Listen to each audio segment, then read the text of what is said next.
That's how we should start the episode. I What? can't do that to somebody. What? Oh, fuck. Oh, party.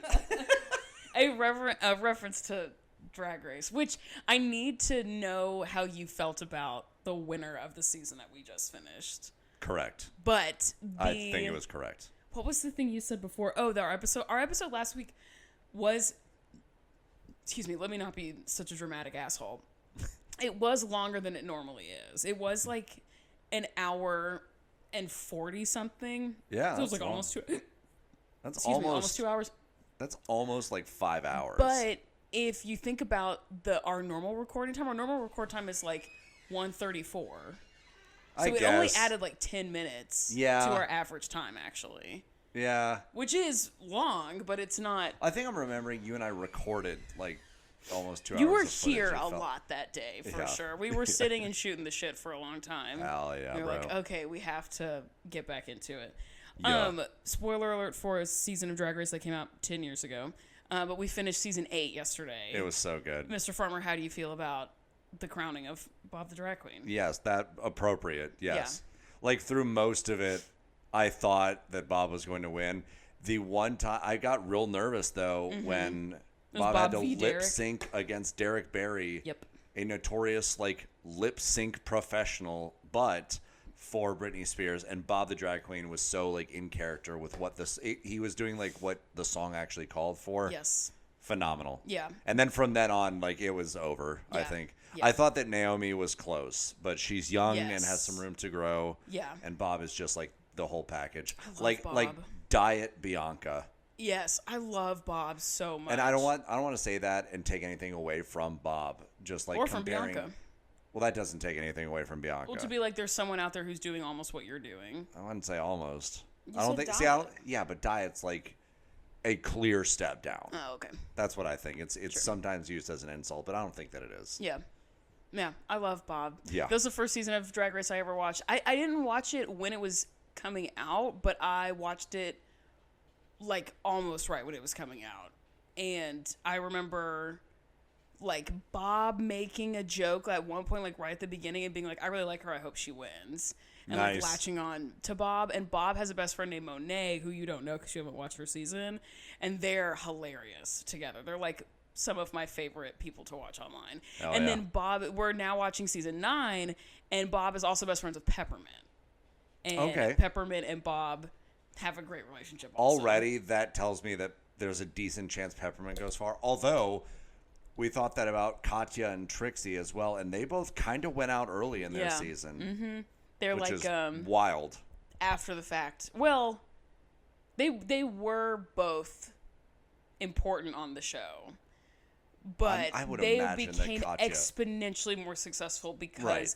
there are people like Trixie and Katya have talked about it on like their internet stuff, that they've said there are people who know them from everything but Drag Race and are That's like, oh, I didn't even know crazy. you guys were on Drag Race. Crazy, because what they've done since then is so much more objectively like monetizable and successful and whatever. Sure. That like people just like don't even know, and their seasons are kind of old, so it's like no one's really watching the Season seasons back 7 like that. was gold. Season 7? Yeah. Who was season 7? Katya was on season 7, right? Yeah. Yeah. Yes. Yeah. Good season. Then we're gonna watch season 9, and then we're gonna watch All Stars 3. Deal. It's gonna be. I'm lit. excited.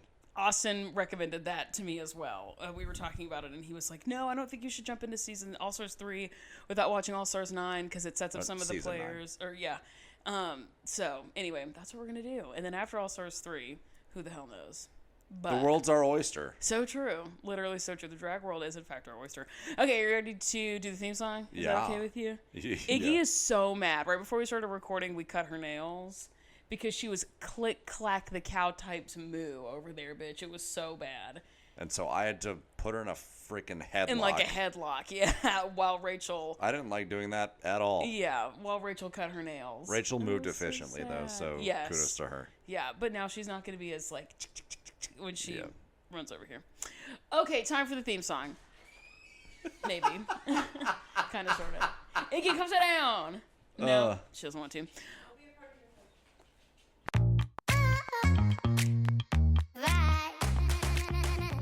Welcome back to the Pyramid Guys, Gals, and Non-Binary Pals. My name's Amanda. I'm your host every single freaking week, except for the weeks that I'm freaking not.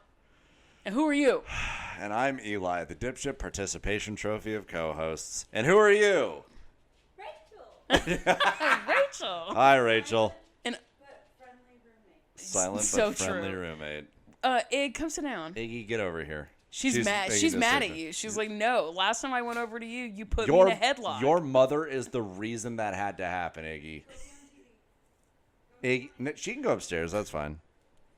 I am gonna be doing like this and looking at myself in the TV a lot. It's so weird. Why? For my hair to not be curly, because it's been curly every day for the last like year probably, and I blew it out because on Friday I was wearing a trucker hat and I was like, oh, I wonder if I blow it out, it won't look so like Wayne's World mullet-esque on me when I'm wearing a trucker hat. Successful, slayed for sure. But then I was like, no, I don't want to go through the ordeal of spraying it all down and like scrunching, and like I just like can't really be bothered.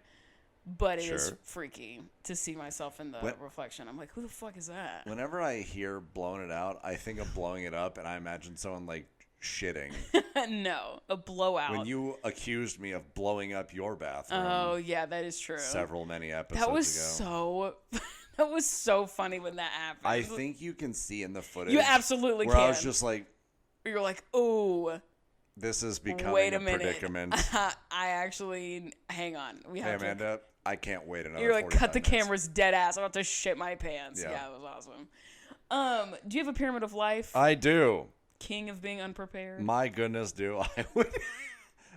Just kidding. I've only been unprepared like twice out of the, 50 episodes we've done together. This is the fourth time we've done the you not watching the episode bit. But yeah, that was on purpose.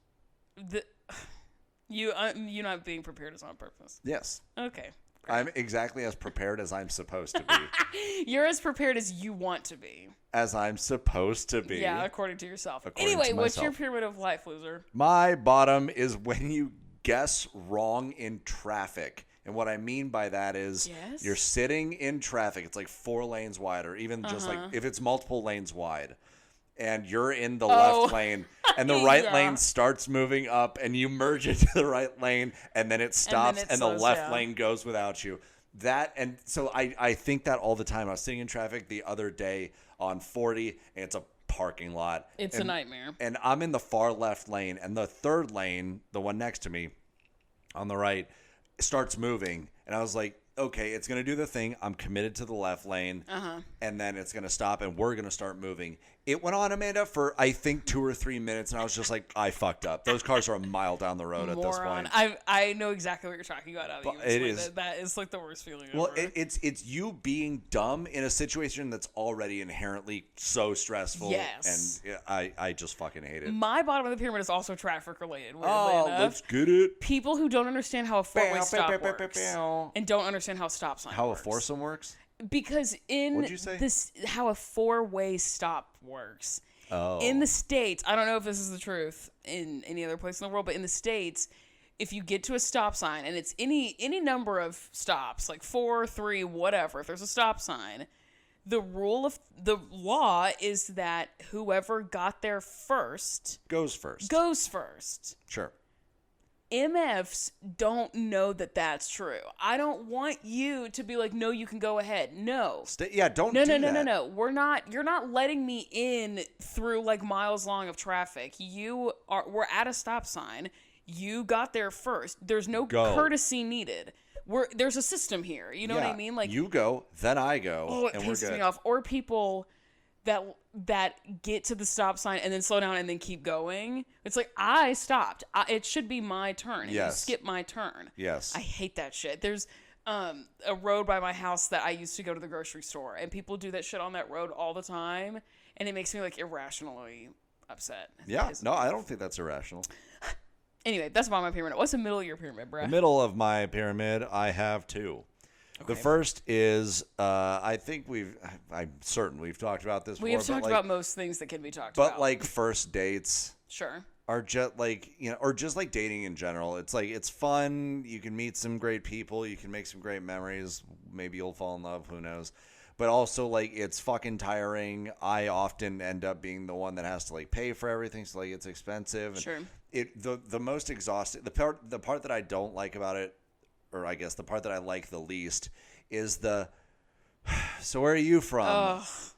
Oh yeah, how many siblings do you have? No. God. No, I'd rather literally die. I'm gonna start walking to first dates and be like, so what's your stance on abortion? You should cut straight through to the important shit. Yeah. If it's like, oh, I feel Do like you it's think- okay, bye. We don't have to do this. Wrap it up. Do Great. you think the moon landing was fake, and why? Absolutely. Like, just yeah. I'm gonna start asking the real questions. Cut to the real shit. I'm gonna be the first. Nancy Grace of first dates. You should. Now you need to tell me. Yeah, but not What in you an acid think- buddy way. Okay, anyway. What's your feel other you. middle?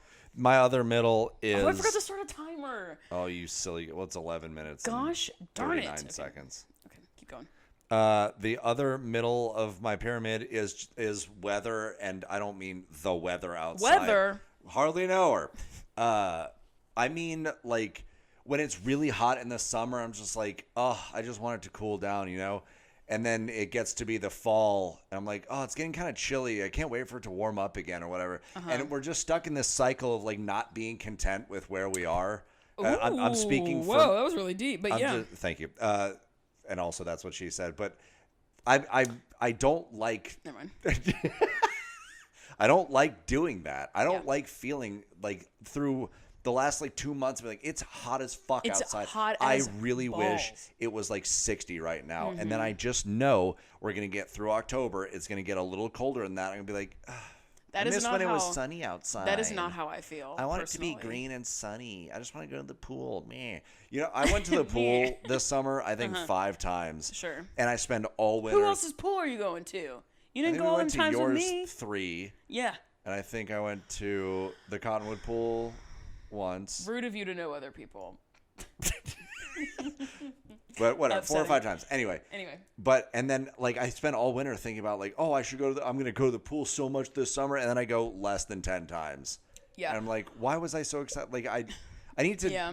I need to take more advantage of the weather that I'm in. I feel And like stop that. looking to the next one. I definitely feel that way socially with the holidays because during the summer, I'm like, okay, now's the time for me to think about all of the social things I want to do during the holiday season. Okay. Yeah. And I want to be better at A, B, and C sort of like hosting things. And I want to be more involved with like whatever, right? And then when it gets to the holidays and I'm too overwhelmed to do all those things, I'm like, okay, but in the summer, I'm going to go to the pool all the time. I'm going to hang out with my sister all the time. Like, I understand what you're saying, and I feel that way socially, for sure. Yeah. What is your middle? The middle of my pyramid... takes some time. Sorry. The middle That's of my my middle. pyramid is a question. It's 2 questions. Are these for me, for the listener, or It's for for the you? general populace. General populace? It's, what do you mean going to the gym hasn't fixed my body issues? What do you mean I still have to break this shit down in my head every day? Those are my questions. That's the middle of my pyramid, where I'm like, I thought this was going to solve all my problems. It's the same thing as what happened when I was going through a really intense, not going through an intense period of burnout. I was on the verge of being burnt out last year at my job. And it happened again this year. And it was like kind of this like cyclical thing. And one of my coworkers was like, well, how often do you like do nothing? Like, what is your social calendar like? And I was like, oh, I do something like every day after work with like different people and stuff like that. And she was like, you should stop because you're having really stressful days at work. And then you're meeting up with people and you're probably not sleeping enough and you're probably not. Just a lot of stimulus. Yeah, it's just a lot, like literally all the time. She like made me she made me show her my calendar because that's like my calendar is my everything. And she was like, you have to stop all this. She's like, all of this is like way too much. And so I didn't do something every day after work for like 2 weeks. And I was still feeling really overwhelmed at work. And I said, what do you mean not being social for 2 weeks didn't fix my burnout? I was like, that pisses me off. I want it to be fixed now. Yeah. She was like, well, it's not going to. Like, It's not quite how it that's works. not really how that works, Amanda. It's like going to therapy once and being like, so I'm fine, right? And I'm your Yeah, favorite client, and I'm I've all never better. been sick a day in my life. Did I win right? therapy? Did I win therapy? Am I the best? Right? Yeah, it's very that. And so I feel like I have been feeling that way, especially this last week because I was looking before I started my period. And starting your period is just like shit from a butt already. Well, that's literally not what it is. Actually, it is sometimes because Blood from a puss. your uterine muscle system. There are muscles that are shared between your uterine and your uterus and your bowels. And so if your muscles are all focused on, sorry, trigger warning, squirting out blood, sometimes you have to poop more often. And that's the case for me. That is the truth. Anyway, what was I talking about? I was talking about? I was talking about my body stuff. And then, like, anyway, all that to say, like, I don't really have to get more into it because y'all already know where I'm headed. But, like, what do you mean? I thought this was going to fix everything. How long have you been going to the gym now? 2 months. Okay. I want to be fixed. I want to feel different. I want, you know what I mean? Screaming, crying, throwing up. What do you mean all my problems aren't fixed within 8 weeks? Right. Crazy as fuck. Outrageous that anyone would do this. Yeah, exactly. What's the top of your pyramid, bruh? The top of my pyramid is when someone takes your book, music, movie, or video game recommendation and falls in love with it like you do. I know that feeling because that's what we're going through with Drag Race. Yes. So I do understand that feeling, actually. My brother came over earlier this afternoon to pick up the third Red Rising book from me. He went through the first 2 in like a week and a half. Nice. He's just crushing through them. Yeah, and Nice. he's like texting me and stuff, just like, that's what do really you mean, sweet. Sephiroth? Blah, blah, And you're blah. like, yes, Like, correct. yep. Correct. Yeah. He really likes a character that he's going to fucking hate, and he hates a character he's really gonna like. Yeah. I love that feeling. Yep. The top of my pyramid is also book related. I think I talked about this book last week, but I can't remember. But I didn't like plug it as the top of my pyramid, so I'm gonna do it again. The Very Hungry Caterpillar. It's called We Used to Live Here. Oh yeah, So you did mention that. I'm gonna plug it again. It's so good. I've been thinking about it. I finished it last weekend. And you said you had to sleep with the lights on or something? Yes, twice. Yes, Yeah. I had to sleep with the light. Yeah. Oh yeah, I forgot I said that. Oh my god. I'm still thinking about it a week later. Damn. And I'm still scrolling through Reddit and I'm still looking at other people's opinions. Like it's so scary. It's so good. It's like my favorite thing ever. I haven't read a horror book in a very long time. Girl, I have the Rex if you need them. I love mystery, thriller, horror is my like preferred genre. I know I talk a big game about like reading smut. I only read smut for 2 reasons. One, because everyone on the internet is talking about it and I want to see what the hell they're talking about. Or 2, because all my friends in real life are talking about it and I want to know what the hell they're talking about. Sure. It's all peer pressure. Yeah, I don't do it necessarily because I want to. Yeah, totally. I do it. You read it for the fuck articles. Off. Yeah. Fuck off. I read it when it's like, oh, I want to know what everyone's talking about. There was a book that came out a couple years ago that I read for that reason that's called Neon Gods, and it's a bunch of smut. That book, I'm really sorry, couldn't finish it. That book was shit. Oof. That book was ass. And I might feel differently about it now, like for whatever reason, couldn't do it.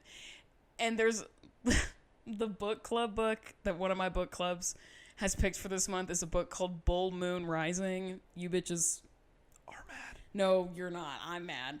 And it is like the horniest thing I've ever seen in my lihave, and I'm not excited about it. Bull?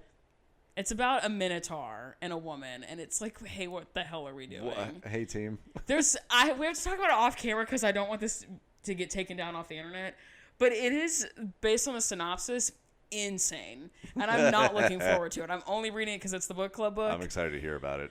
I'm not looking forward to it at all. But anyway, the book although that was another 5-star book of mine this year, We Used to Live Here, by...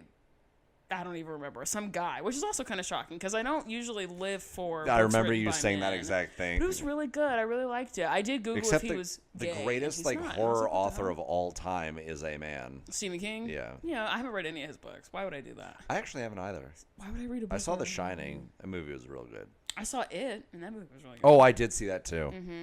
But We Used to yeah. Live Here is a show on Netflix now. No, it's not. Shut up! Don't say that to me.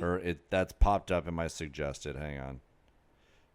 We Used to Live Here on Netflix. If you're long, I'm gonna be so mad. It said, okay, well, there's a Reddit thread that says, whatever happened to this? Okay, that's fair. That was 2 years ago. Okay. I was thinking that you were gonna say it's been on Netflix forever, and I was gonna It was freak out. announced 2 years ago. Oh, weird. I know he's writing another book that's called The Caretaker, and those rights to that TV show have already been sold, and the book hasn't even come out yet. Huh. So that's interesting. Anyway, very good. Did keep me up at night. It was awesome. Speaking of media that I like, I have to make an apology for 2 dumb ass things I said last week. Oh, I'm excited. I'm a fake fan, dude. I really do get up on this mic and just say shit and completely forget what the hell I'm talking about. Welcome to the world of podcasting. I say the dumbest shit. Last week, Trump is in office because a bunch of straight white men did that. Fair. Just got on a mic and just Memed him started into saying office. some shit. Yeah. Yeah, it's true. One of the things I said that was stupid was we were talking about how this week we meet a kid named Maddie B, who's like a recording artist. And at the end of last week's episode, I was like, "Oh, we get to meet Maddie B," and then I like sang a song that of his, not his. Somebody in the comments was like, "I love that Amanda mentions Maddie B and immediately starts singing a Jacob Sartorius song." I was like, "Whoops, sorry, team." Sweatshirt fucks, and so I had it in my brain that was Maddie B. It is firmly Jacob Sartorius. My bad, King. The other dumbass thing I said was when Melissa, and I really should have known better about this. I'm like actually kind of like, hey, what the hell? When Melissa is sitting in that weird position with her dogs out, yeah, I said she was like Ariana Grande propped up on that stool on the cover of My Everything, or on the cover of Yours Truly, her album Yours Truly. Not true. That picture of her on the stool is on the cover of her album My Everything. Fake fan, dude. I'm an Arianator for life. So anyway, B-Fam and Arianators, I'm so sorry. Jacob Sartorius, I'm sorry you were catching strays last week, brother. Jacob Sartorius. Me. That's me this week. Jacob Sartorius. That's actually me for real. That's me as fuck. Anyway, I could not believe I said that. And it's somebody in the comments being like, hey, Amanda, you're a moron. I'm sure that's exactly Humbling. how they said it, too. Humbling as fuck, actually. Okay, that's all the shit that I wanted to talk before. Oh, no, wait, that's not true. Somebody in our comments. Do you want to read an email? Yes, but I want to talk about this comment first. Somebody in our comments on the episode on YouTube? last week. No, on Spotify, because you can leave Spotify comments. Oh, I didn't know that, actually. Mm-hmm. And there's a couple of things. One of them was someone saying the thing about singing Jacob Sartorius' song, LOL. You fool. You fool.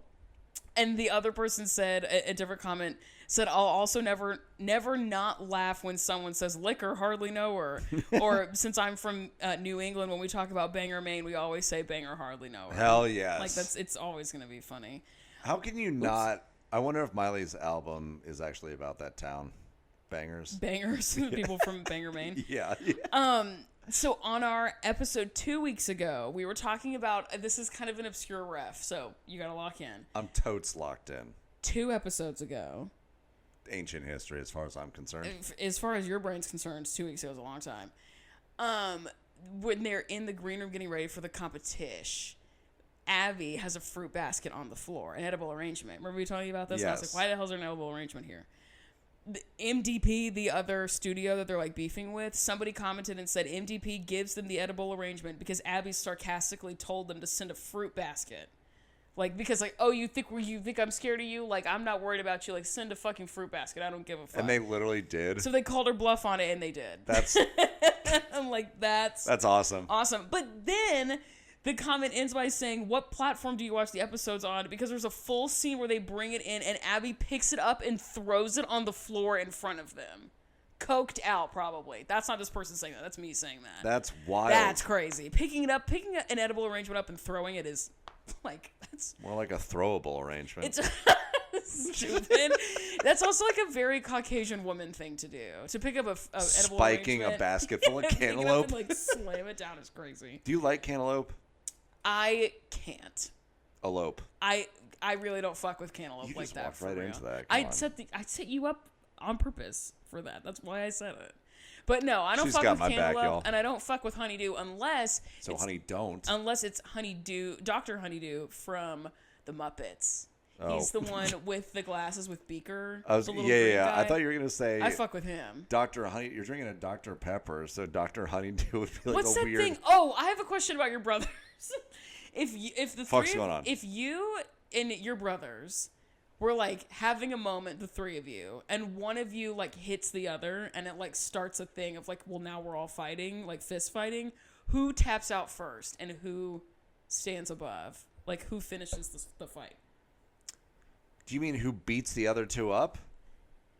Or In a hypothetical world where that somehow happens? the one where If we're just like sitting around and like one person, like Sam inevitably starts being annoying. I give him a little smack and he like tries to retaliate and accidentally glances Jacob and we all start smacking each other like that. Or like a real fight. both. Well, Would the answers be different? we one to the wouldn't other? fist fight. We just wouldn't. Oh, okay. You But wouldn't if run around someone's smacking winning- each other? Not when you were kids. You weren't like running around smacking each other when you were kids. I won every single Oh, tussle you that could we just ever say had. You could just say that. Well, so like we're grown adults now, Well, sure. and I would still win every fight. And it wouldn't matter, actually. I Yeah. would still win. Jacob would tap out first because he'd be like, I'm not fucking doing this. I'd smack Sam around a couple times and be like, okay, we need to calm down. Sam would not calm down, and I'd have him on his back in seconds. Sam would not calm down. That's exactly how it would go. That's really funny. Yeah. I was just wondering. Okay, so we do have some emails. This first email is from, I think I can say this person's name. Actually, I'm not going to because I don't say. This person says, hi guys, this is my first time writing in, even though I've been listening since 2022 pre-break. Wow. You're a real one. Also, you've seen me in a lot of iterations of my life, which is kind of nuts to think about that, like, that's on the internet. You made it through the Blake. The Blake. Who the hell is the Blake? We made it through the break and the blue hair. Girl, You're a real like, one. girl. That's so... I understand now why people develop parasocial relationships so easily. Parasocial relationships? Because it's like, I really was going through some shit in my life. And during those different points, when I took the break, when I had blue hair, when I cut all my hair off, like, you can see that I'm really Oh, also, I went back and listened, just out of curiosity, just for shits and gigs. I went back and listened to... I'm going to have to show you later. The first episode that you're on, which is like episode like 4 or whatever, like from a million years ago, and the one from last week, tonally, they're completely different. Like the way that we speak to each other now is so different from the way that we were speaking to each other in 2022. It's fucking crazy. For sure. But anyway, to know that many stages of my life were out on the internet, I should probably put some of the good crazy shit I should put behind a paywall. And be like, if you want to hear Amanda crash out, pay me $5. Anyway. If you want to hear more great jokes like Eli saying hair is social. By the way, I want to talk to you after the podcast about how you didn't validate that wonderful joke. Okay, fine. Whatever. I thought it was hairy funny. I love that for you. I really do love that for you. I think that's great. What do you want me to say, Farmer? What do you want? Do you have another one? I'm going to ask you for one of those Dr. Peppers, I think, after the No. podcast. Do you Why have would I another one? give you one? I'm going to call the police and have you arrested for stealing my Dr. Pepper and my I'm asking. No, the answer is no. How about that? And next time you need to bring your own. What's it that you said Sam calls Dr. Pepper? Docky Pee-Pee. That's insane. That's so stupid. Yes. That is so stupid. I'm And so I'm happy. upset that I'm giggling about that. I'm That so really pisses me happy off. for you to meet Sam. No, I refuse. Interact with him in any way. No, I can't. I'm so excited. I actually can't. I already know you, and that's like, I don't know. It's already too much. I'm, like, fine. Okay. So this person says, funny story, I actually found out about this podcast from a TikTok comment, probably in JB Morrissey's comment section. Shouts out to JB, love you, miss you. I'm definitely one of your younger listeners, 18, so I didn't watch Dance Moms while it was airing, but I had a phase back in 2018, 2019 where I was obsessed with it. I love what you guys have to say and your insights on the show. I especially appreciate how you're so kind and sympathetic towards the cast members on the show, especially the children. It should be the bare minimum, but sadly the bar is so low it's in hell with this fandom. Now, that is true. Anytime I've gone down a deep dive, like on a Reddit or something, looking at like episode context, people are like, you know, this child really should have blah, blah, blah, whatever thing. Hey, that's a child. Out of your mind? Yeah, y'all are crazy for that. Y'all sound a lot like Abby if you're putting all the weight on a child like this. Yeah. Crazy. This person says, I do have some behind the scenes info to share as well. Firstly, the reason that the original moms and Jill stayed on the show so long is because in the beginning, they were told that Dance Moms was going to be a 6-episode docuseries about dance. And the producers then finessed the contract that they signed into 6 seasons of reality TV. Wow. The only reason... They probably said like 6 segments of the show like or something. 6 like iterations or Holy something stupid. cow. Yeah. The only reason that Kelly was able to get out was because she got arrested. And Christy was lucky enough to have a very smart attorney that found a loophole, essentially saying that because seasons 3 and 4 were split into halves... They already did Those 6 seasons. Exactly. Hell yeah. About the controversial dances, the producers heavily influenced the dances that the kids did. There were some instances where the idea that the producers had was so bad that Abby stepped in and said no. Wow. Some of the worst Hold examples... on. So the ones that they did were... oh my God. Those aren't even the worst. Some of the worst examples of this were... Uh-oh. I can't believe I'm about to say this out loud. Were a teen pregnancy dance. Where one of the girls is supposed to wear a baby bump. Crazy. Hey, crazy. Most of them aren't even teenagers. Hey, crazy. Hey, what? Crazy. A lesbian romance number. What? In parentheses, this person said, not that I'm against lesbian romance, but any dance about romance involving children is gross. Yes. True. Correct. And a dance about the conflict in Israel and Palestine. No. Which is... insane. And they're like, all right, children, do this. Like, holy cow. Crazy.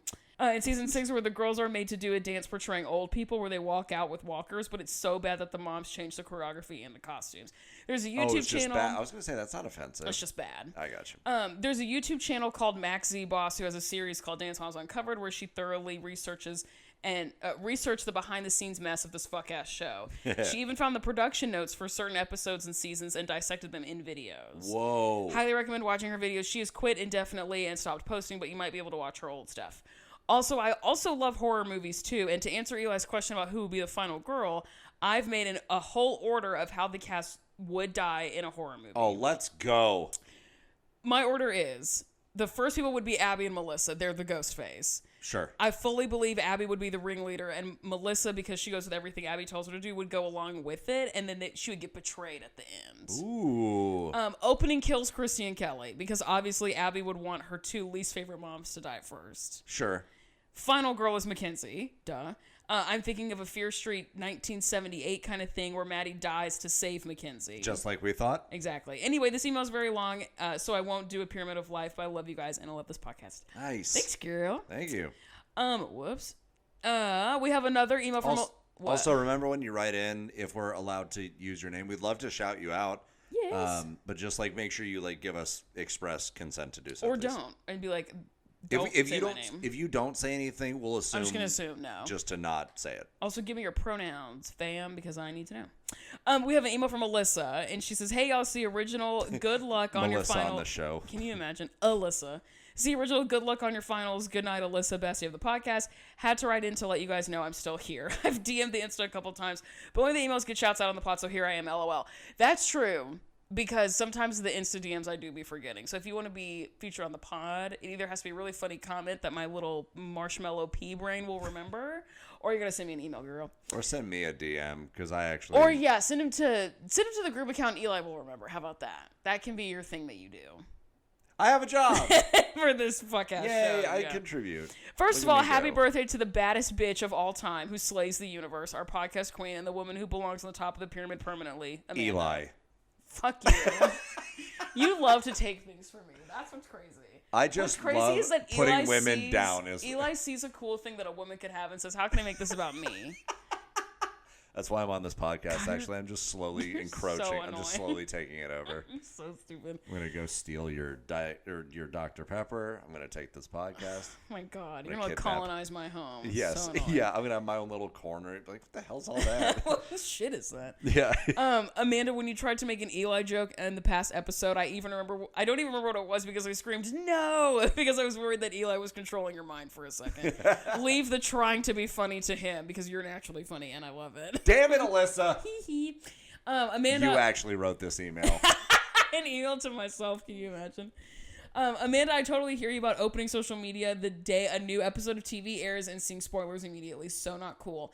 I'm watching The Summer I Turned Pretty, and a new episode of season 3 drops at 3 a.m. every Wednesday, which is brutal because I have to avoid my phone all day at work so I can get home and watch the episode because I know people will ruin it for me. And that's the bottom of my pyramid. 3 a.m. is crazy. Yeah. 3 a.m. is her time to like midnight to probably West Coast time. Yeah, I guess. But that's, ugh, that sucks. Middle of my pyramid is the summer. I love my job as a camp counselor, but I rarely have time to do fun things outside of camp because I'm so exhausted. A story that you know very well. Totally hear you. And before I know it, I'll be back at college in under a month. So I have conflicting feelings about how I feel this summer going by so fast. The top of my pyramid is seeing my generation rally together as Disney Channel adults for the Descendants and Zombies Worlds Collide tour. High School Musical will always be my number one decomp for me, but Descendants was my middle school era. And the first Zombies movie came out when I was 13, and the fourth one just came out and I'm 20, so of course I watched it. I want to go to the concert but simply don't have the time, but I absolutely love seeing people my age on TikTok at the concerts, reliving their childhood, being who they are. My first dance at my wedding will be Can I Have This Dance from High School Musical 3, and my husband will have no say in the matter. Disney adults are cool, and that's just a fact. From the OG Goodnight Alyssa, the OG Good Luck on Your Finals, I wonder how many more lines I can get you to say every week, LOL, bestie of the pod, Alyssa. I mean, fucking look at what we say for Tony. Who did in fact write another email. And his email has boots on the ground correspondence. Boots. Crazy. Boots. On the ground correspondence. Boots. He says, hello, Amanda and Elizabeth Marie. I have some information on the Audrey O'Day situation. Remember from Danity Kane from last week? Yes. And JoJo Siwa supposedly having lice. So, last episode, we see Abby calling Audrey O'Day saying, don't work with Nia. Abby actually offered Aubrey $10K to not work with Nia. That's fucking insane. So, hey, Abby, babe, go fuck yourself in the email. She's just actively working it's worth $10,000 to you to inconvenience a child? To fuck over the potential career of one of your kids. Crazy. Oh my God. It's insane. On to JoJo's supposed lice infestation. Total bullshit. Jess and JoJo made up the lice thing to cause drama. This made me a little emotional. JoJo actually had a stress rash in her scalp. Oh. And she was picking at it. And Damn. So she was like having some health issues, that being part of it. Can you not just say she has a rash and it's really itchy? Well, then how is lice? Then to say it's stress would like You be don't have to say that. Well, JoJo's home because she has a rash. She has yeah. I mean, yeah. What's maybe. wrong with but that? Lice is a little bit more believable, I think. Yeah, but it's grosser, I think. Staying home because you have a rash. Well, but it's also like better drama and whatever. I guess. I have eczema, like really, really bad sometimes if I'm not paying attention to it. And I do get it in my hairline if I'm not paying attention to it. And so I feel that struggle. I really, really feel that struggle. Onto the pyramid of life. Bottom of the pyramid is last minute changes, especially at work, because your boy doesn't like to have to scramble trying to figure things out in the to figure out what in the detailed diatribe is happening. That's really funny. Middle of the pyramid is the In the Heights soundtrack, specifically the movie soundtrack. You know who stars in The Heights? My man, Anthony Ramos, who is so fucking fine, it's insane. He plays Usnavi. I can't even talk about how hot he is in that movie because I'm going to freak out. Before Amanda and the rest of the theater girlies start coming at me in the comments, there are some really good songs that I love, like Paciencia y Fe, which in English means patience and faith, and Blackout, but I don't enjoy every single song on the soundtrack. Top of the pyramid is the fact that my birthday is on Friday, period. Happy birthday, August 8th. That's right, the local behind-the-scenes correspondent is going to be 24, and I honestly can't believe that. That's nuts. Happy birthday, Tony. Happy birthday, Tony. Song of the week is Unsweetened Lemonade by Amelia Farron. It gives off Dance Moms vibes. Honestly, totally can see it being used for either Chloe, Kendall, Kalani, or Brooke as a solo. But other than that, I got nothing else. Good night, Alyssa. Good luck on your finals. P.S. If you're a behind-the-scenes correspondent and you actually want to create a Discord server for this podcast, he's got his name. Or you can find him on Instagram, and I can share that information with you if you wish. Somebody else was sent in an email and was talking about making a Discord for the podcast. That's wild. Which is, hey, nuts. Annoying. Okay, you ready to talk about the content of this episode? You bet your bottom dollar. Slay. This week, Eli's unprepared once again, and we're talking about Season 5, Episode 8, Wild Wild West Coast, Part 1. Oh, no. And it's Part 1 because about halfway through the ep, we get interrupted by Maddie B. So the competition will be next week. Okay. We end at Maddie B's video moment. Interruption. Yeah, exactly. This week. So, previously on, JoJo was doing that Carrie dance, speaking of Stephen King, and Abby was like spraying blood all over her, crazy. Yeah. And she didn't watch the movie, and it was like a whole thing. Abby and Holly are beefing, don't forget it, and it's just like this. She doesn't take things from other kids the way she takes things from Nia, whatever. Abby's kind of a mess. I mean, yeah. JoJo and Jess are the worst. That's the previously on. Cool. This week, Abby screaming at the girls to get in. Girls, get in here, obviously. And guess who's not here? Maddie. She's gone. Because we're going to find Abby out later. didn't pay someone $10,000 to not work give her with a chance. Crazy. Abby says at the top of this episode that this is their last week in LA. What? What? I thought we moved here. Yeah, this I is thought the new. We were here, and I thought we were bouncing around from studio to studio because we were waiting on our studio to be built. Yeah, but I thought we moved here. I thought this was the ALDC This is LA. the eighth episode of being in LA, and we're gone already. Is it that many? Yeah, this is season 5, episode 8. How? Well, but episode 1 wasn't a real episode, and I thought they were still in. True. They were still in Pittsburgh for 1 or 2 episodes. But still, it's been a couple episodes that we've been here.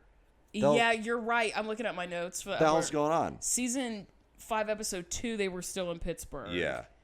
And episode 3, they were starting in Pittsburgh. Oh, yeah. Shut up. Season 5, episode 5 is called Bye Bye Pittsburgh. And so they were only there for like 4 weeks. They were there for a month. Maybe. What the hell? Yeah. And this one is a 2-parter. So this is like 1 week. 2-parter, barely an hour. I don't know, dude. Lame. I don't know. But I'm so confused about that. This is our last week in LA thing. Yeah, that's crazy. I need thought to hear we more. moved here. I need to hear more. Abby says that this week is going to be the most choreo that they've ever done. It's a very intense week. There's a lot of shit going on. Are they going camping? They are in fact going camping.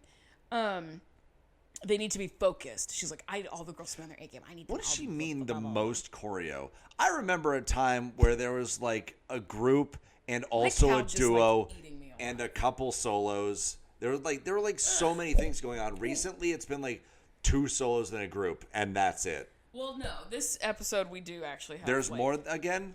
Well, she says ever. Like, okay, well. I mean, I don't know. Someone else can run the numbers, but it's a lot.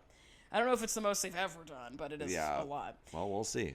Abby mentions that Maddie is on a Disney Channel show. She's on a show called Austin and Ally. And Austin and Ally... I don't remember. Aired. Yeah, no, it was the generation of Disney Channel that was after Hannah Montana. It was after Hannah Montana, Sweet Life of Zack and Cody. So I was in like college. Yeah, it was... Yeah, okay. I mean, this is 2014. Oh, yeah, that's a good point. Yeah. Oh, I was out of college. Good Lord. I'm so fucking old, dude. I don't think so. I think you're so young shut in the my fuck up. Abby says that since Maddie's not here, she's like, we need to find somebody to be the new Maddie. So I'm going to bring in 2 new people. What? No. I thought... no. I was going to say, and that's why we have Kendall. Nope. Fully not. It's also not even why we have JoJo. Jo also doesn't count. She brings in 2 new girls. 2 new people. 2. Yeah. So she brings, and before she lets them in, she like holds the door handle, turns around, looks at the other moms and the girls, and she goes, I hope you're on your best behavior. Whoosh, opens the door. Terrifying. And we have the 2 new girls it's not Christy's Sarah. It's a different Sarah. This is like the 3rd Sarah we've met. It is a Sarah. Guys, come up with better names. And a girl or different names. And a girl named Bryn. Bryn? And Sarah, I don't know about Bryn, but Sarah was on the select team. Remember we had 2 teams? Yes. This was the other Sarah on that team. Okay, so there's still only 2 Sarahs. Yeah, I think so. Okay, got it. Was there a mom named Sarah? No. I don't think so. There might have been. Anyway, it doesn't matter. We have Sarah and we have Bryn. And Kira in her talking head is pissed because these moms are from the old studio, both from Arizona, and they're all beefing all at the same time. Tracy, Sarah's mom, is the one that got into a bar fight with Kira. That's right. So Kira's pissed that they're there. Kira's like really upset. God damn it, Abby. And Kira's like, well, what's also interesting is that Bryn's mom is always on the phone talking shit. She's like, nice to your face, but then she gets them on Facebook and she's talking shit. Facebook. I'm like, okay, girl, whatever.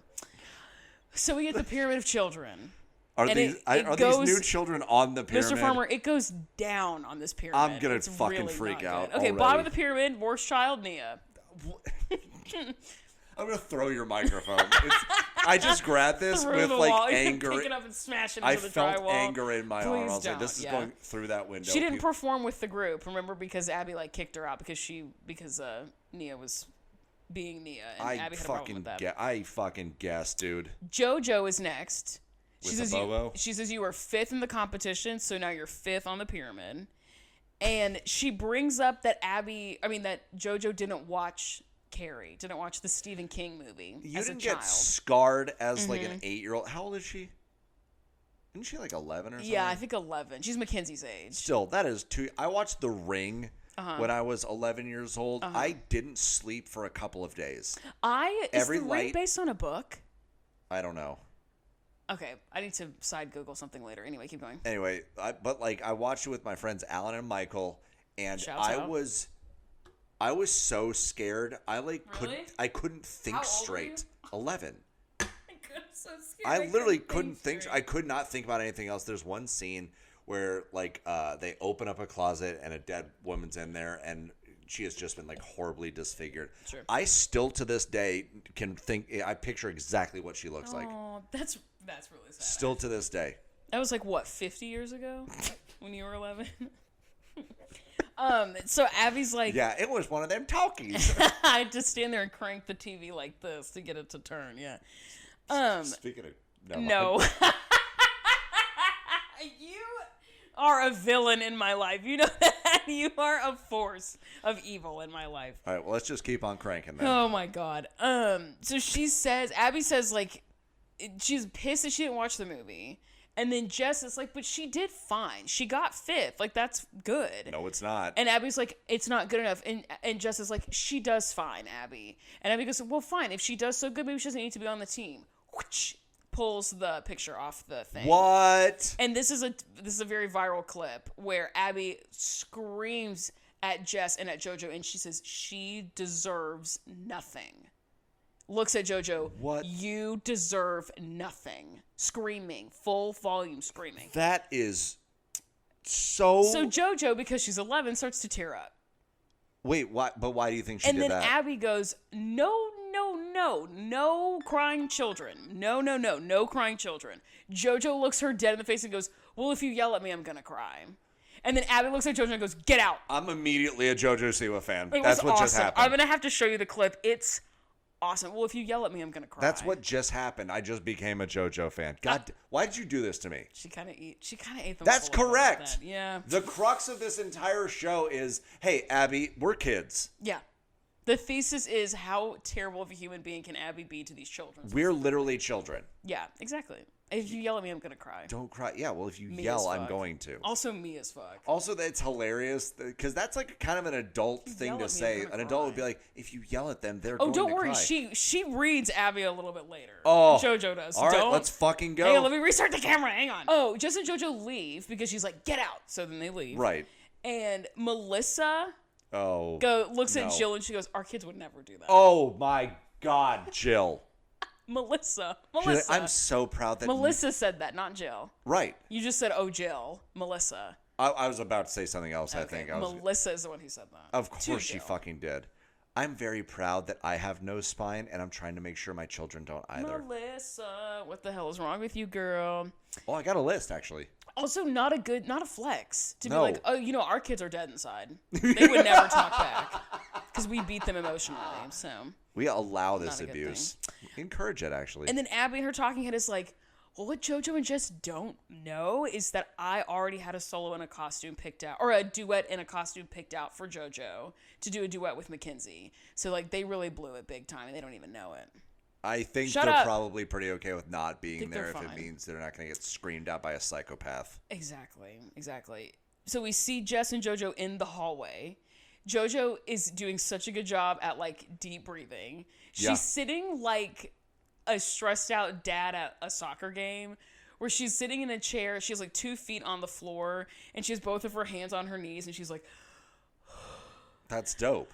It's like awesome. And Good for Jess her. is like, don't listen to her. Like, Abby's crazy. Like, don't listen to her. And JoJo goes, she goes, why is she talking to people like that?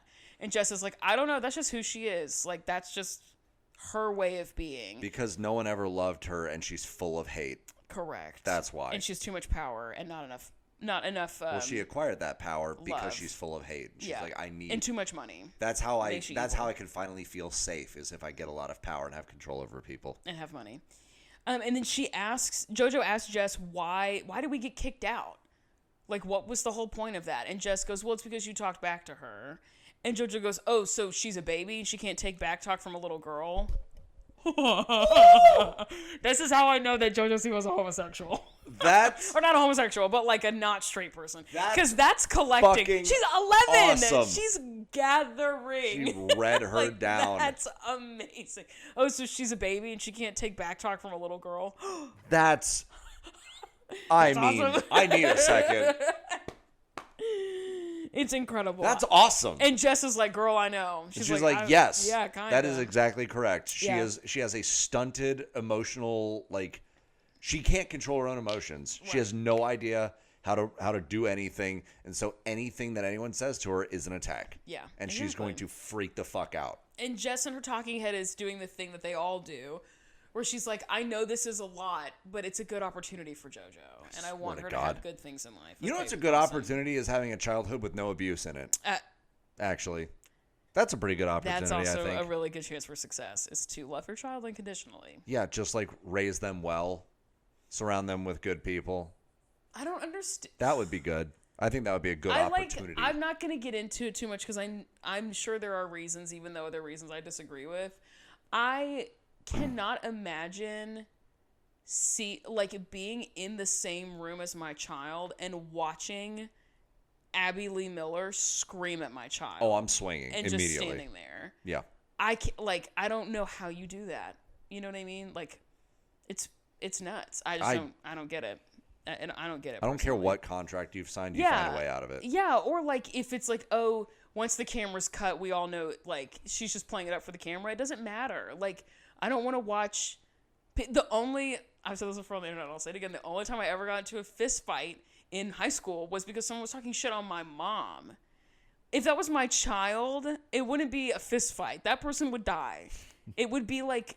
It would be 2 hits, you know what I mean? Like me hitting that SOB and that SOB hitting the floor. Like, it would be lights out. I don't understand how they're like, yeah, but, or like, yeah, I get it, but it's a good opportunity. No, what you're saying, a good opportunity is also like being loved and supported as a child. That's a great opportunity, actually.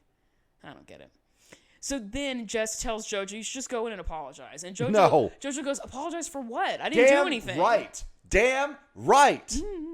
And Jess is like, well, we need to go in and be the bigger person. And she's like, ugh, whatever. She's like, I'm literally 11 and tiny. Right. I don't want to be the bigger person. That's happening. And then we go back into the room. Like, they're still outside.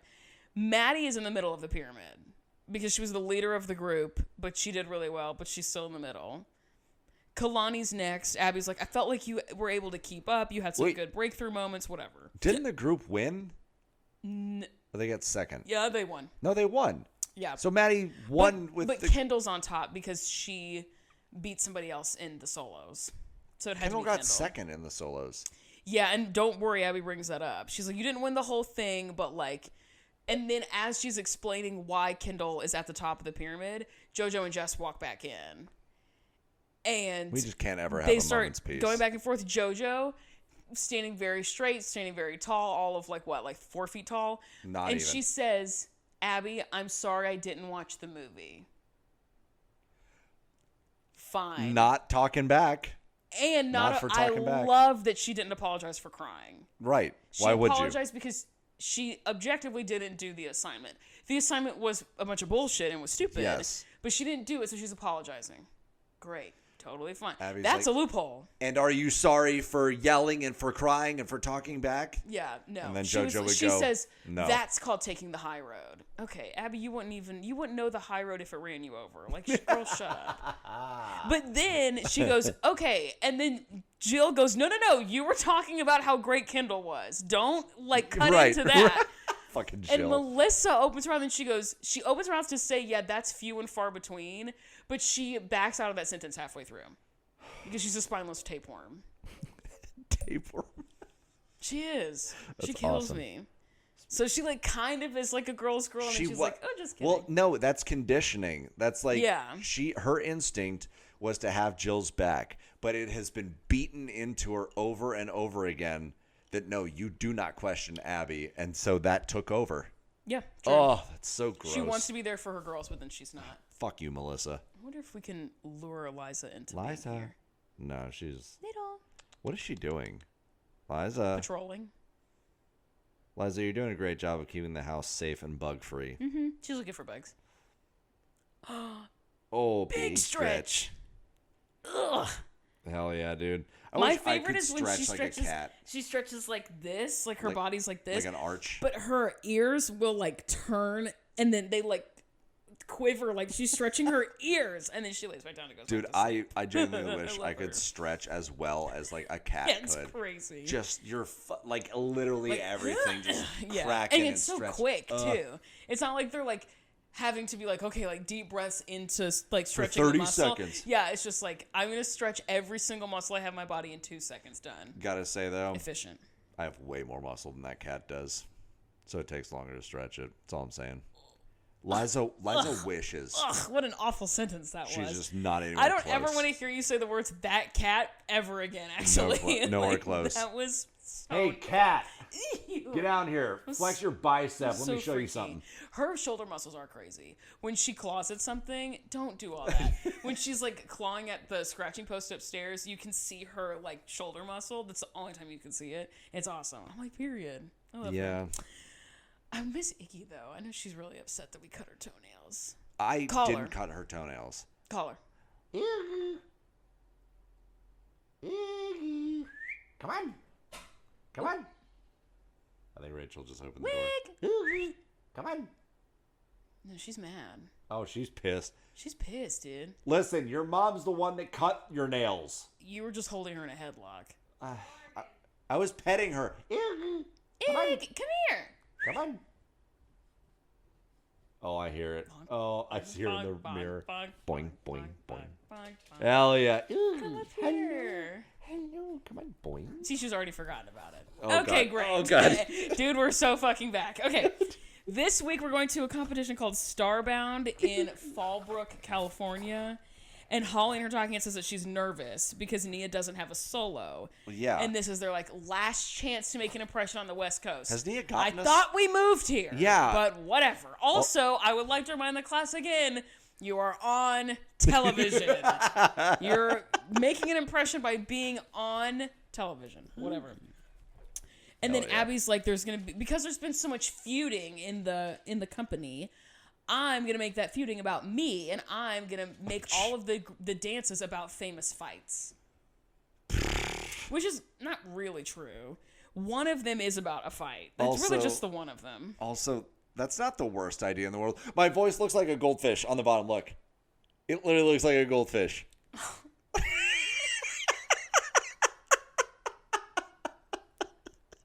I don't want to do this anymore.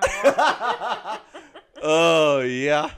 Dude, it looked exactly like My a voice is like a goldfish. goldfish. Look, my voice is like a goldfish. It does. You have a goldfish too on the top, look. On the left. Mine was better.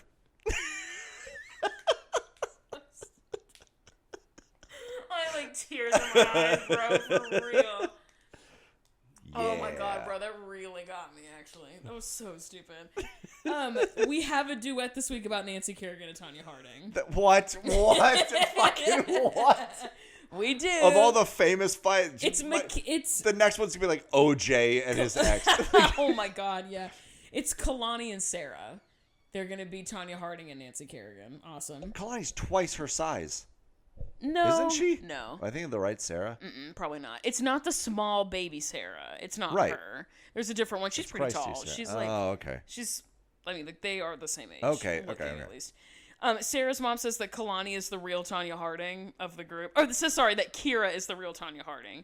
She's like, oh, well, when we've had beef in the past, it's been because of Kira. She's the real Tanya Harding. That's not correct. Also, it's a common misconception Tanya Harding did not bash Nancy Kerrigan's knees in. It was her boyfriend or husband at the time, Jeff Gillooly, and he smashed her shins. Right. So Tanya Harding didn't do that shit. Jeff Gillooly did. Isn't aren't the allegations that she like told him to or asked him to or whatever? Yeah, and it's so like she's still the mastermind. Yes, but she didn't. She wasn't waiting around the corner with the crowbar. Her Right. husband was. Right. Her insane husband, who was like, "I did this for you," and she was like, "I didn't ask for that." And then people were like, "Yes, she did. She definitely did." Anyway, flashback to the time that they ran up on each other at the hotel bar. Hilarious. And the next number is, she says, a little more lighthearted. Mackenzie and JoJo. Mackenzie and JoJo are going to be Lucy and Ethel from I Love Lucy. That's not a rivalry. Not They at were all. friends. So what? What? I don't get that, but whatever. I'm not fighting, I guess. Is that Liza? That was Liza. They're having a what? A stalemate. Oh, that is an asshole. They're staring at each other. Jill in her talking it says that she doesn't know why Nia and Nia and Kendall aren't doing a duet together. I wonder. Because Mackenzie has a duet and we have 2 group numbers this week. What? And Mackenzie's in both of them. What? But Nia and Kendall have nothing but the group. And everybody else has a duet. Mackenzie has 2 groups. That's dude. That's crazy. And Bryn and Sarah are new. And they have duets. That Or with they each have other? no. Bryn doesn't have a duet. Sarah does. So it's like, what the hell? The first group is called, it's about sad clowns. And it's called No Laughing Matter. Terrifying. And it's Bryn, such a Kalani. stupid name. I know, yeah. It's Bryn, Kalani, Mackenzie, and Sarah. And the other is the Moulin Rouge. Not child friendly. And that's with Kendall, Nia, JoJo, and Mackenzie again. What?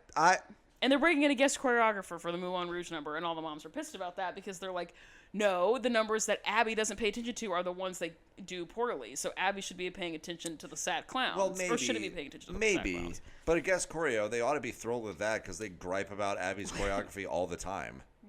So Jill says exactly that. Okay. Jill says something to the effect of, if Abby has all these new girls coming in, she should just make a separate team and focus on them and cut us loose. And she brings in a guest choreographer, and Jill goes, no, it should be Abby that pays attention to us. Like, okay, Jill, Yeah. which is it, girl? You Either can't have you it want both that or ways. you don't. Like, what do you mean? And we hear again, this is our last week in LA.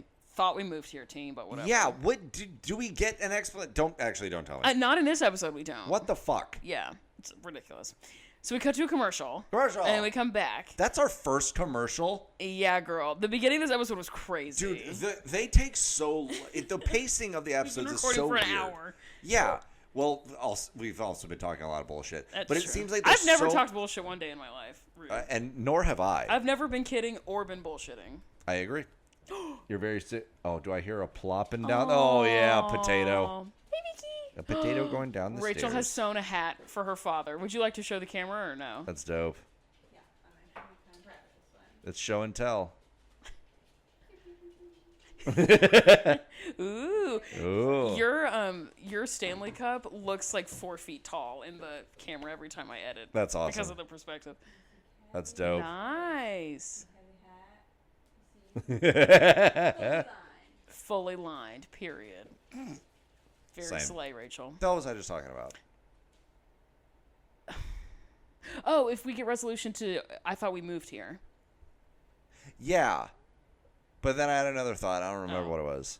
I don't remember either. Tony, write in and tell me what I was talking about. Commercial. Commercial. Oh, we're yeah, doing the the pacing of the show. Thank you. God. Thank you. You're welcome. There's like so Tony much. was already cooking up an email. I know He's he like was. cracking his Yeah, knuckles. he's ready. Is that his like a hacker at his computer? Yeah.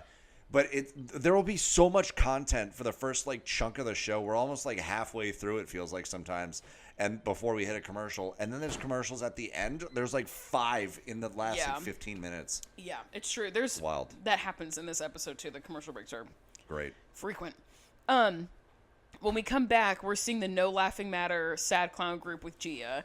And the moms are out in the lobby talking about how, like, I didn't think this is what going to Hollywood was going to be like. I thought it was going to be so much different. You thought it was going to be good? You think anything with Abby is actually going to be good and you think work you're going out to get well? what Abby tells you you're going to get? Yeah, that's you're on a you, moron. honestly. Yeah.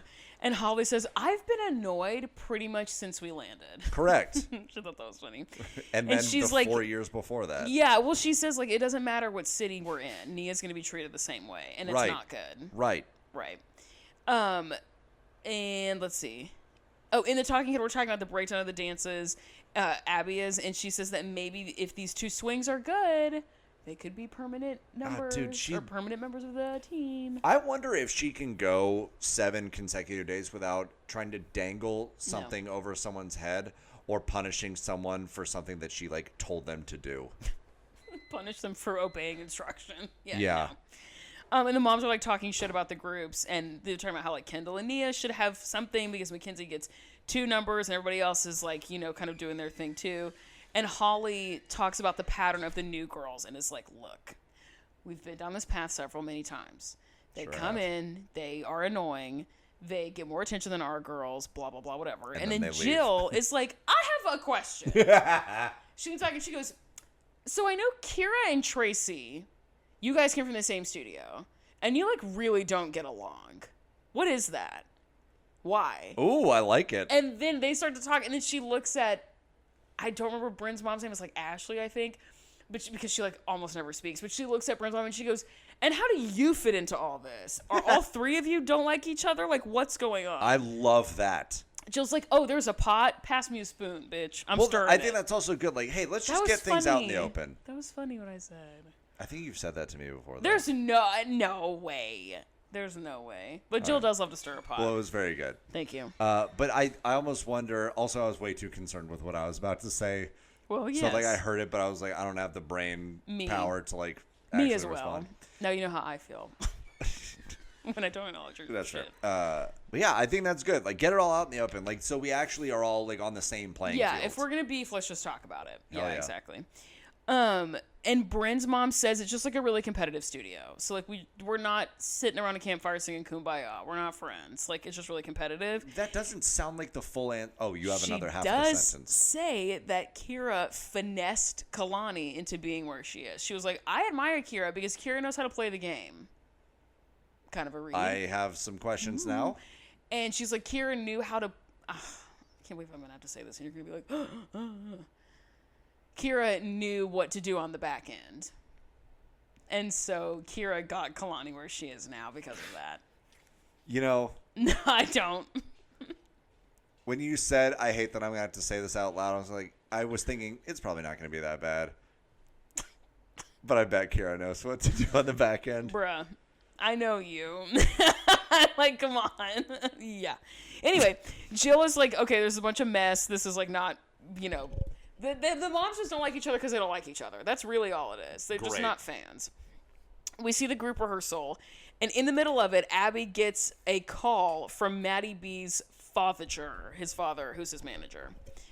Fathager. Kendall, as opposed to a momager. I know, I got it. Kendall freaking out because she's like, I love Maddie B. She's like, a big time fan. Love him. He's like their age. He's like 13, 12. Maddie's a boy. Yeah, Mattyb. Yes. TTY. Yes. Okay. They, like, the There's world... only one Maddie that I respect. Sure. The world, like, set him up to be the next Justin Bieber, and he didn't take off like that. But he had... I mean, he was, like, pretty successful. I wrote down some of his, like, stats later on. But he, at the time, he had covered... like Somebody to Love and Eenie Meenie, which are Justin Bieber songs, covered them, put them online, put them on YouTube, which is how Justin Bieber sort of got discovered, and then was supposed to, like, follow down that path, and then it didn't. It just didn't work out. Brutal. I mean, it kind of did, but, like, not as well as it did for Justin Bieber. We're still talking about him. I mean, that's true. Yeah, and he still, like, makes music and he still posts stuff. He has a sister who has not Downs, but he has his sister, right? Yeah, a sister with special needs, and he is, like, her best friend, and they, like, make really silly videos on the internet together. That's awesome. Like, that's really fun. So he's around, but he's not Justin Bieber level famous, which is honestly a good thing because Justin Bieber is not doing well. Abby puts him on speaker, And she says she has some beautiful, pretty little girls Don't- here who would like to say No, hi. no, And she goes no. like this, holds her phone out, and they all go, hi, like all at the same time. Cute. Whatever. And then he goes, hi, like very sweet. And then she's like, Maddie, do you have a girlfriend? No. And he says, no. And she says, good. No. Hate this. Very heteronormative. And Kendall in her talking head, yeah, I know. Also, well, I guess Chloe's gone. But JoJo's here. So JoJo's like, what? Although JoJo is dating a man. Oh my god, everything's so complicated. Anyway, Kendall in her talking head says that Maddie B is shorter than her, so it would never work out. But Damn. she hopes that she gets to meet him. That's awesome. Which was really funny. Abby goes out to tell the moms, and she says Maddie and B. And then Melissa goes, Maddie B. And she's like, yes, Maddie B. Like, she knew that the whole time, even though Melissa had to That's correct hilarious. him. Pretty funny. But he wants the girls to audition to be in his upcoming music video. And Jill is like, finally, this is what we were promised. This is the prophecy that was foretold, that we would have success in Hollywood. Let's fucking get it, Collected ladies. all the Infinity Stones. Let's absolutely fucking get it. And Right. it did cost everything. You know what I mean? And Abby says that Mackenzie shouldn't do it because she already has a recording contract. And she's not going to be just some backup dancer in a little Okay. video. Oh, fucking. Okay. And we do get footage of Girl Party, which slay. Love Girl Party. Fuck She's with Girl not just Party. going to be some backup dancer. She was the #1 artist on iTunes for 8 minutes. You put some respect on Maxie's Respect name. on Maxie, bitch. And Abby says Mackenzie's not going to do backup. It should be whatever the name of the song is by Maddie B featuring Maxie. That she should get top billing. Hey, swing that. big, I guess. you I know? guess. And Melissa's like, oh yeah, and then Jill's like, okay, good idea. Let's follow that path. She just shouldn't be in it at all because they're asking for a backup dancer. So if the Correct. spot is backup dancer and she should get top billing, she should not be allowed to audition, right? It's like, so you think you're really pretty. It's like the Regina George like style. So of you logic. agree. So you agree. You think you're really pretty. She leaves and Abby hears Jill and she goes, oh my God, shut up. Who cares? Says that. And Jill goes, are you kidding me? She's Yeah. like, what? And Abby like walks out, whatever. Commercial. Come back. Jill is talking to the moms about Abby telling her to shut up, and Holly's like, yeah, the way that she acts out of proportion is like really obnoxious. Like, thank you, Holly. And Holly says in her talking head that she's tired of the other girls not getting a fair shake. And she says, if your kid's name doesn't begin with an M, Abby doesn't care about you. Correct. Period. Chi-Chi Devane, snap. Dude, she had some It elite was, snaps. And she always like led with the elbow too. It was crazy. Anyway, get the Moulin Rouge number with a girl named Molly Long, who you would love. You need to look her up at some point because she is a baddie. And the moms are like, okay, they're talking about the moms. Kind of pissed me off this episode. Look her up; she's hot. How do you spell Molly? Is it IE or Y? Y MOLLY. The moms piss me off this episode because they're talking about this. Me being like they talk about the same thing every time, which is like literally us. But they talk about the same like our kids don't get opportunities. Our kids aren't paid attention to. Abby loves Maddie and Mackenzie the most. I don't want to be here. I want to go home. I brought my child all this way out here. Blah blah blah. It's the exact same shit every time, and it's getting on my nerves. Sure. And then Jill in her talking head is talking about the guest choreographer is not a good sign. That's usually the number that loses. Why isn't that the new girl number? Again, heard all this before. Uh-huh. And Jill asked Melissa, so like, what's the tea about Mackenzie being in this video and being able to audition? Uh-huh. What? No. And Melissa says like, I don't know. I'm gonna have to ask Abby. Annoying. She's like, Abby's Mackenzie's manager. Annoying. And Melissa specifically says that it would be going backwards. And she's like, I don't think this is going to benefit Mackenzie's singing career. So I don't think this would be like a good thing for her to do. Right. And Holly's like, well, Maddie B has like a combined viewing total of 1 billion views across platforms. And Melissa literally says, oh, never mind. And they're like, are you serious? And she's like, oh yeah, Mackenzie's going to be in the video for sure. She like puts it in reverse Just so fast. It's like, and does she goes, not and she care about literally the other says, kids. Jill, I don't care. Be mad. I don't care. Like, oh, she's so annoying. She's so annoying. Okay. The most spineless, Fuck. backstabbing. Yeah. She stands for nothing other than her own enrichment. Yeah, exactly. exactly. Oh my God. So here No are some principles at all. No. Here are some stats for you. Her principal is Dr. Holly. Here are some stats. The video that is being shot in this episode has 40 million views today, which is not a lot for a music video. Okay. A little underperforming. Excuse me. Well, Matty B Raps, his YouTube channel has 15.4 million subscribers. That's a lot. That is a lot. YouTube. His most viewed video on that platform has 257 million views. damn. So 40 compared to 257. I was about to say, it's like what I can lift versus what Eli can lift. It's not the same. It's like I can lift way more than 250. I was trying to give you 257, first of all. And second of all, I was trying to give you a compliment. You could just take it and be normal. But no. It doesn't want to. Okay, awesome. It's not really my style. Being normal? Yeah, no. Melissa literally takes it all back, and Jill's like, "You're insane. Like that. You put the switch up like that right now is nuts." I mean, had you not just throw your hands? I don't get how the other moms haven't just like straight up gone after Melissa. It would be literally, if I was on the team, it would be on site. I Yeah. would beat the fuck out of Yeah. Melissa. Sorry, I wouldn't. That's really dramatic, but like, I don't think I would fuck with Melissa at all. I No. probably wouldn't speak to her. I probably wouldn't try to be her friend. If I was having like wine and cheese night, I would not invite her. Like, You invite Holly and Jill, and that's it. yeah, And Jill Christy and pisses Kelly. me off sometimes, but Yeah. sometimes I get Jill. I would invite Jill. My dream blunt rotation out of these moms is Jill, Holly, Christy, Kelly. That's it. I don't want to fuck with any of the other moms. They all No kind of Kathy? suck. Not if we're smoking pot. I think Kathy would be a really obnoxious high. So I think she's just obnoxious all the time. I don't know. Maybe she would chill out. I don't know. Maybe Kathy if I'm feeling generous, but probably not. You know. Sure. Melissa says she doesn't know what Mackenzie's gonna do about the song. She has to talk to Maddie. Again, they're all fighting about this spot for this music video. I would like to remind the class, we're on television. Yeah. It doesn't fucking matter. His YouTube channel at this time is not as big as the show. You're fucking fine. Whatever. God.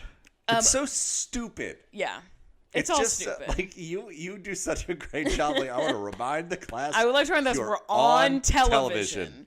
Like we're on TV. Hey, Like, real quick, where do you think what you are? really pissed me off was the episode where they were auditioning for Drop Dead Diva. Right. Our girls are gonna be on TV. Bitch, you're on TV right now. I'm saying watching this- you talk about how you want to be You're on saying TV it- because you are on TV. You're saying it to a camera. You're looking down the barrel of a lens being like, I hope my kid gets to be on TV. Get Hilarious. the fuck out of here, dude. That's so Hilarious. corny. Whatever. So stupid. Melissa says it would be a shame if Bryn or Sarah got the role in the Maddie B music video because they're new here. Okay. And then that kind of starts a kerfuffle and like it's a bunch of BS. A and kerfuffle. whatever, you know. Cut to a commercial. We come back and we see Mackenzie and JoJo doing the Lucille Ball number. And Abby like makes up that Ethel and Lucy are in competition with each other. Like, okay, whatever. And Kira says that she can't believe that JoJo got away with... Oh, she was talking to the other moms. She's like, I can't believe that JoJo got away with what she said to Abby. Like, that's crazy. Fair. And Jess, not gonna lie, makes kind of a good point. And she says, I'm sorry, I'm not gonna tell my kid not to stand up for herself. You're right. Good point. I think Good both point. of those can be correct. Yeah. That Jill's like, I can't believe that she got away with it. And Jess like, well, yes, but also she's correct. Yeah. We see like a little bit of the other duet and Abby talking about there's so much to do, whatever. Maddie B's director comes in and says that they are now also looking for someone to do vocals in the music video. And to like sing. What a perfect opportunity. And one of the for directors rising says- pop star Maxie. One of the directors says that he wants to do what he likes to call capturing the essence of the child. Hate that. What are you performing a fucking ritual? If you're a person who plays video games, RPGs specifically, he gives Mr. Jefferson from Life is Strange vibes. Don't fuck with him even a little bit. Abby is like, oh, look, it can be any of my girls. They're tough. They know the industry is tough, and they can do it.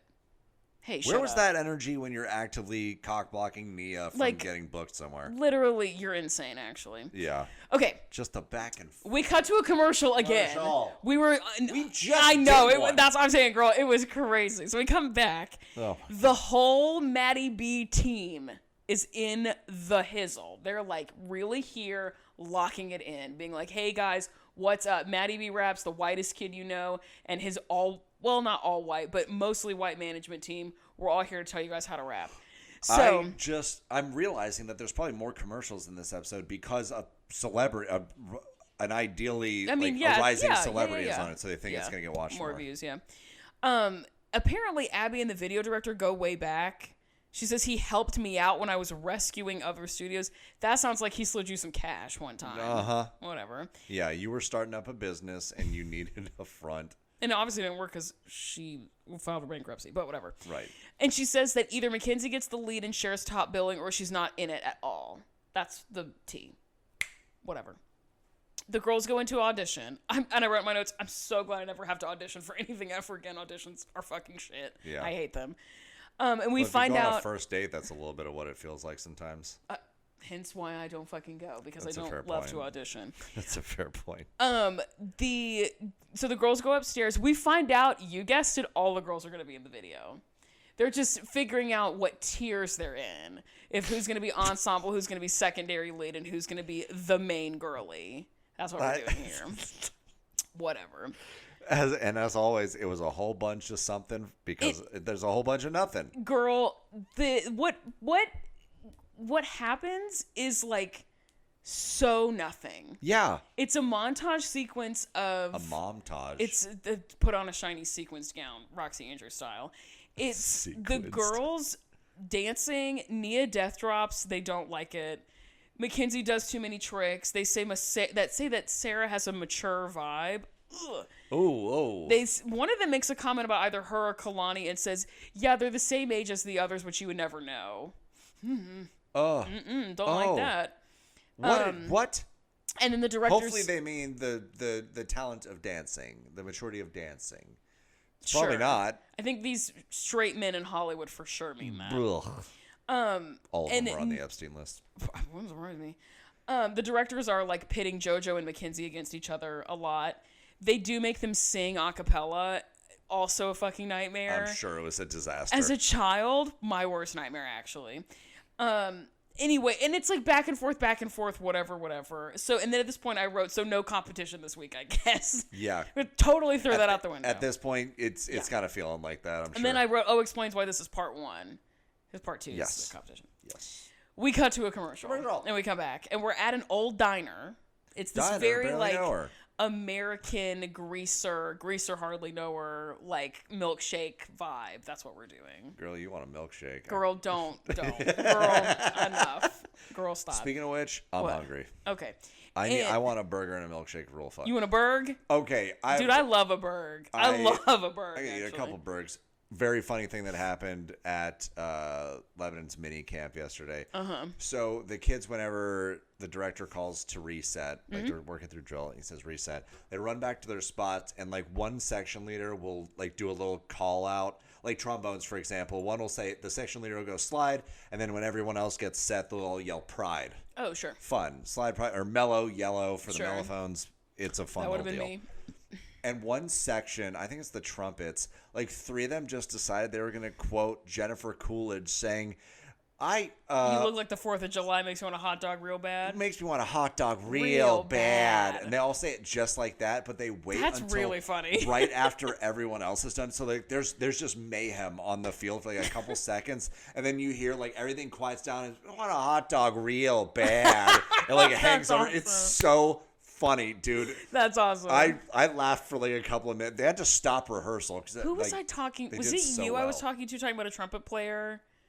No, it may have been a trumpet player. No, it was a friend of mine. I was talking to them about band stuff, and they were like, yeah, you know. And I was like talking to this guy, and he's just really pissing me off. Like he plays trumpet, and I was like, whoop, say less. Got it. Yeah. I played brass. I know exactly who you're talking about. Done. Although I will say, trumpet players are the snare drummers of the brass. Correct. And most of the trumpet players that I knew were incredibly good at what they did, and they knew they were incredibly good at what they did. So that they thought they had license to dick around all the time. Yeah. And they kind of did. Trumpet players oftentimes will either dick around or they're like the most bando commando people in the entire ensemble. That was not the way it was in my high school, but that is definitely possible. That's how it usually is. Yeah. So anyway, Maddie Ziegler appears. She's just at the video shoot now. Well, Abby's been conducting a fucking seance and summoned her from wherever. From the Disney lot, yeah. And Jill is like, what the fuck is she doing here? I Taking thought over. I thought she was doing Disney stuff. Why the fuck is she here? It's so annoying. Take it over. And the directors are like explaining the tiers, and they're being like, we have backup girls, we have No not backup tears. girls. Save the tears for the no pillow. crying children. And then like your lead girly. So he announces pyramid style the results of the audition. Pyramid? Is that what you mean? The third level, the third tier. Is this the bottom? Yes, this is the bottom. Tell me about your bottom, Amanda. No. Bryn, Kendall, Sarah. I was shocked that Kendall was that low. They loved Kendall in her audition. The mid tier is Nia, Kalani, and JoJo, which means that Mackenzie is... Swap Kendall and JoJo for sure. No, JoJo ate it up. She did. They were pitting JoJo and Mackenzie against each other. Interesting. And it wound up... Also, JoJo sings at the singing part of her audition. She sounds exactly like she does now. Awesome. It's so bad. I want to watch that music video again. It's so... crazy. It's really something. But anyway, so Melissa's thrilled. She's over the moon that Mackenzie is going to fall in love with Maddie B at this, like, 50s diner. Very slay. Right. We get, like, footage of them filming, and the moms are sat, corralled around, like, you know, in camping chairs talking shit. And Jill asks where Abby is, because they've been there for an hour. Abby has not shown up. And Melissa calls Abby and is like, hey, girl, where the hell are you? She's like, I'm on my way. It's over here. She's like, it's okay, girl, I'm on my way. And then Abby goes, do not sign anything. We need to make sure that Mackenzie gets top billing so she gets more money. Don't sign anything. And Melissa goes, I already did. Melissa. And Abby says, are you kidding me? So eager to... Oh, my fucking God. She's dumb. like, sorry. I just like went ahead and did it. Like, sorry. So Oh, my God. And Abby says, well, now we really have trouble. And Holly in her talking head says, usually when Abby says that, she's talking about something that she did. Abby is usually the trouble in this group. There is trouble, not I made trouble. Right. I am the trouble, exactly. I am the trouble. And Abby rolls in and immediately finds Maddie B's manager, Dadager, and is like, we need to stop because we need to rethink the contracts. And he says, I'm really sorry, but the work for pay is already in effect right now. You signed a thing. We signed it too. This is work for pay. Like, once this is over, you don't get residual. You don't get any of that shit. That's what Melissa, and he says, if Melissa hadn't signed it, maybe we could work something out. But she already signed it, so this is where we are. Melissa, and Abby you is moron. pissed. Abby is so pissed. And they're, like, standing in a circle, the moms are. Abby walks by them and like, gives Melissa the stink eye. Good. Doesn't speak to her. It's, like, so... Good. Dramatic. Good. And Melissa... That might have cost some serious money, though. Who knows? Melissa in her talking head says, Mackenzie got the lead. I thought that's what we wanted.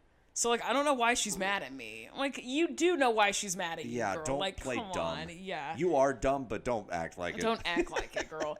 And Abby, her talking head, says that she just wants what's best for the kids, and she's trying to protect them, and that they need to be, you know, whatever. And if she's not getting billed, it's not what's best, and blah, blah, blah, whatever. And then Jill asks Abby if she regrets doing the music video, and she says yes, and she might pull them. And that's the end of the episode. The end. Oh, shit. It was a weird episode, girl. I'm not going to lie. Boy, that was like the end of The Sopranos. You just cut that shit off right in the middle of the plot. It was nuts. Also, Abby and her talking before we cut the cameras, Abby and her talking head says that Maddie B's team needs the girls. The girls don't need this. I thought when you were talking about the audition, it was the other way around. Yeah. So I thought we were trying to get exposure from Maddie B, which is why it's so stupid because we're on television. Yeah. No. So anyway, that's it. It's what a so weird episode. Yeah, it's a very weird cut because they are going to go to the competition next week. And the video's not done, obviously. So That's it, girl. That's fucking wild, dude. What? I don't have anything else. Yeah, it's like so... I literally have whiplash from that very episode. strange. That's crazy. It's like... I wonder... I should have looked this up before we started recording. But I wonder if this was a 2-episode airing, like, originally. like next Oh, yeah. Wednesday on Lifetime, 2 episodes of Dance Moms. It probably was. Oh, maybe. Because the cut is like so jarring. It's just in the middle of a conversation, cutting nothing. It's like so. That is really weird. So, Speaking of really weird, Iggy. speaking of freaks. Hello. Come on, boing. Hi, Wiglet. Hell yeah. Oh, it goes right. What's your song of the week, brother? My song of the week, Iggy. I need you to not do that. All right. It is Green Tea by I don't know if I can pronounce this. Giraffage and Angelica Bess. Nice. It is a very like funky, like jazz, like a little bit lo-fi jazz Love lo-fi. kind of song. It's dope. It's Love. got like a good like funk feel to it. I like it. Okay. Oh, here we go. I'm not going to be a freak about it, I promise. I don't believe you. Well, how do you quantify song of the week? A song that I that I like listening to, and I think other people should also listen to. Okay. Because Is that all right with you? that's fine. I've been listening to a lot of different music recently, lots of really good music, and I just don't know what to pick. You know what I mean? No. So Cannot relate. Well, here's my thing too. Chance the Rapper finally confirmed he's coming out with a new album. Cool. I love Chance the Rapper. His album Coloring Book is very important to me. I do love Coloring Book. That album is super good. And so I was like, oh, maybe I'll pick my favorite Chance the Rapper song. But then I was like, I don't know if it's that serious.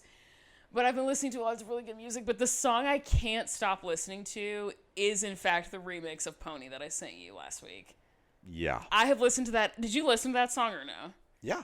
Oh, okay. It is, Wait. sexual promiscuity aside, the sampling of an old song is... Did she rip ass? She just farted, yeah. The sampling of old music is, like, the best. And When it's done well, it really it samples hits. Pony really, really well. It's called Rodeo by Yes, I did. LaFat and... And you said did. What? Okay, I can read this. You said did not LaFat? think it was possible for this song to be any more horny. Yeah. Like the original Pony, obviously. Pony is nuts, yeah. Yeah. I put it on my gym playlist because it goes really hard. Me explaining why it's okay for me to be on my freak shit all the time. LaPat and Flo Milli is the rapper on it. It's really fucking good, guys. I can't probably Wait, put the tell album me the name of the song again. as the Rodeo remix. That was it. Okay. Probably can't put the album art on the screen, but it's really Speaking of fucking butt. good. I cannot However. stop. I've listened to it so many times because the sample is so gnarly. And did I discover it because it was the background song of a Thirst edit? Yeah. But then I would like some bonus points for several things. One of them being that I saw a Thirst edit and I thought, wow, that song is really good. What's that song? Don't even remember who the celebrity was. I was about to ask. Don't even remember. Was it Max from a Goofy movie? No.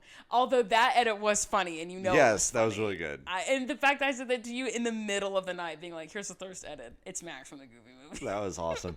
And the Taco Bell Thirst edit was also good, too. Yeah. But also, I've been listening to Every Day by Ariana Grande with Future. That's a great song. Poser by Party of Two. That's a great song. Like, Folded by Kalani. That's a great song. Just a bunch of new music all at the same time. It's not new. It's new to me. And I just didn't know what to pick. But unfortunately, if I have to pick one, I'm going to pick that one. Hell yeah. Follow us on stuff. Send us stuff. To my home address. No, Let us our group email is thepyramidpodcast@gmail.com. You can follow Eli on Instagram for cake and dog pics. His username is @Eli_farmer_. My most recent Instagram post, you can see a short video of me getting viciously attacked by a snake. Is that snake video what you think of when I'm fighting with you? Yeah. When I'm yelling at you? That's how awesome. Yeah. Annoying. You can follow me on Instagram @NotAmandaB_. Follow me for Nasty Gal content. And follow us on TikTok if you feel like it at The Pyramid Pod for just like clips of the show. Yeah, I guess that's it. That is it. Good luck on your finals. Good night, Alyssa. Good night, Alyssa. Thank you so much for listening. Goodbye. I'm really hungry. Goodbye! Can you close my blinds? I don't want my neighbors to know that 2 white people have a podcast. Oh, let me just... Oh, I'll leave it in this one time. That's what she said. Oh my God, I'm gonna kill you later. I'm gonna kill you. Oh, don't mind me. I'm not minding anything. Walk right past You're so stupid. Walk past this here camera. And bam, Please do not. Please sit down. Enough. Oh my God. My neighbors are going to be like, there's two white people who have a podcast and one of them won't stop shaking ass. Won't stop throwing his lower back out. Yeah, it's not even shaking ass. It's throwing back. Yeah, throwing ass is generous. Yeah. Generous. Generously. I'm so proud of you. You bitches are mad. And that includes The me. one person who wrote that email about you making an Eli joke is mad. It does, like, I feel a little piece of my soul shrivel up every time I do it. Like, fuck.